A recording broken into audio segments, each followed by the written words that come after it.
Good morning बच्चों, home science study के channel पर आप सभी का बहुत बहुत स्वागत है। बच्चों, पिछली वीडियो में हमने टाइफाइड रोग के बारे में अध्ययन किया था। टाइफाइड कैसे फैलता है, उसके लक्षण क्या होते हैं और उसके कारण और उसके बचाव। आज हम अध्ययन करेंगे हैजा रोग के बारे में। तो हैजा एक भयंकर और शीघ्र फैलने वाला संक्रामक रोग है। यह गर्मी और बरसात के मौसम में अधिक फैलता है। मेलों तथा तीर्थ स्थानों पर जहां अधिक लोग एकत्र होते हैं, इस रोग के फैलने की अधिक आशंका बनी रहती है। एक समय ऐसा भी था जब युद्ध क्षेत्र में प्राय हैजा फैला करता था और हैजा के कारण असंख्य सैनिक जो हैं मर जाया करते थे। इस रोग से हर साल हजारों व्यक्ति मृत्यु के शिकार होते हैं। अब देखिए, हैजा रोग के कारण क्या है, ये कैसे फैलता है। तो हैजा रोग की उत्पत्ति का मुख्य कारण एक जीवाणु है। इसको विब्रियो कॉलेरी कहा जाता है। यह रोगाणु अति सूक्ष्म होता है और इसका आकार जो है अल्प विराम या कॉमा के समान होता है। ये बैक्टीरिया पानी में अधिक पनपते हैं और अधिक गर्मी और अधिक ठंड में ये जीवित नहीं रह पाते, क्योंकि ज़्यादा गर्मी पड़ती है तब भी ये नष्ट हो जाते हैं और ज़्यादा ठंड पड़ती है तब भी ये ख़त्म हो जाते हैं। ये बैक्टीरिया एक स्थान से दूसरे स्थान तक मुख्य रूप से मक्खियों द्वारा पहुंचते हैं। रोगी व्यक्ति के मल और बमन, जैसे कि मल पे ज़्यादा बैठते हैं वो मक्खियाँ जो बैठती हैं, और जैसे वॉमिटिंग हो जाती है आदि पे जब मक्खियाँ बैठती हैं तब रोग के असंख्य बैक्टीरिया इनकी टांगों और पैरों से चिपक जाते हैं।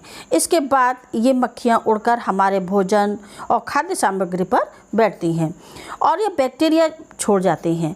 ऐसे भोजन को जब ग्रहण करते हैं तो संक्रमण हो जाता है। मक्खियों के अतिरिक्त रोगी से सीधे संपर्क के द्वारा भी और उसकी रोगी की वस्तुओं के प्रयोग से भी यह रोग संक्रमित हो जाता है। अब देखिए, इसके रोग के लक्षण क्या हैं, हैजा रोग के लक्षण क्या हैं। तो हैजा का प्रभाव होते ही व्यक्ति बमन तथा दस्त करने लगता है, वॉमिटिंग और दस्त करने लगता है। दस्त का मतलब बार बार फ्रेश होने जाना पड़ता है। हैजे के रोगी का दस्त जो है चावल के माठ जैसा सफ़ेद तथा पतला होता है। दस्त एवं बमन के परिणामस्वरूप रोगी शीघ्र ही यानी कि जल्दी ही दुर्बल यानी कमज़ोर हो जाता है और उसके शरीर में ऐंठन सी होने लगती है। चेहरे की कांति यानी कि जो चमक होती है वो भी समाप्त हो जाती है। आँखों के नीचे काले धब्बे पड़ जाते हैं। शरीर में जल की कमी होने से रोगी की नाड़ी की गति जो है मंद पड़ जाती है यानी धीमी पड़ जाती है। यदि उचित उपचार न किया जाए तो और औषधि न दी जाए तो रोगी की मृत्यु भी हो सकती है। बच्चों, इस जैसे कि ये जो रोग है, जैसे कि हैजा है, अतिसार है, पेचिस है, इन जैसे संक्रमित जो रोग होते हैं, इनके परिणाम के साथ साथ निर्जलीकरण की गंभीर समस्या भी हो जाती है। और अगर निर्जलीकरण की समस्या को नियंत्रण नहीं किया जाए तो रोगी का जीवन नियंत्रित कर लिया जाए तो रोगी का जीवन बचाया जा सकता है। अब देखिए, हैजा रोग के जो उपचार हैं वो देखिए, हमें प्रारंभिक जो उपचार करने चाहिए वो क्या करने चाहिए। तो हैजे के रोगी को प्रारंभ में यानी शुरुआत में प्याज का अर्क तथा अमृत धारा जैसी दवा दी जा सकती है। रोगी को पर्याप्त आराम मिलना चाहिए, साथ ही उसके शरीर में जल की कमी न होने पाए इस बात का भी ध्यान रखना चाहिए। भोजन बिल्कुल नहीं देना चाहिए। थोड़ा आराम हो जाने पर संतरे का रस है, जौ का पानी है, गाय का दूध है, जैसे पानी में मिला के दिया जा सकता है और अनुभवी चिकित्सक से परामर्श करके उचित उपचार अवश्य कराना चाहिए।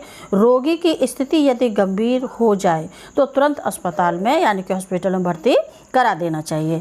तो बच्चों, ये ऊपर था प्रारंभिक उपचार।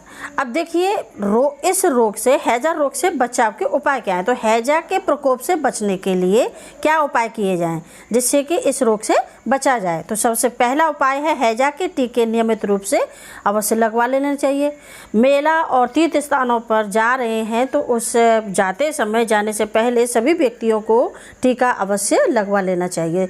दूसरा उपाय ये है कि रोगी के मलमूत्र और बमन आदि, थूक आदि को मिट्टी के बर्तन में डालकर ज़मीन में गाड़ देना चाहिए, है ना। अगला उपाय है, हैजा से बचने के लिए मक्खियों से बचना आवश्यक है, अतः मक्खियों को समाप्त करने अथवा उनसे बचने के उपाय करने चाहिए। तो बच्चों, ये था हैजा रोग के कारण और उसके लक्षण और उसका उपाय। तो बच्चों, वीडियो कैसा लगा? अच्छा लगा तो लाइक करें और चैनल को सब्सक्राइब करना ना भूलें। धन्यवाद।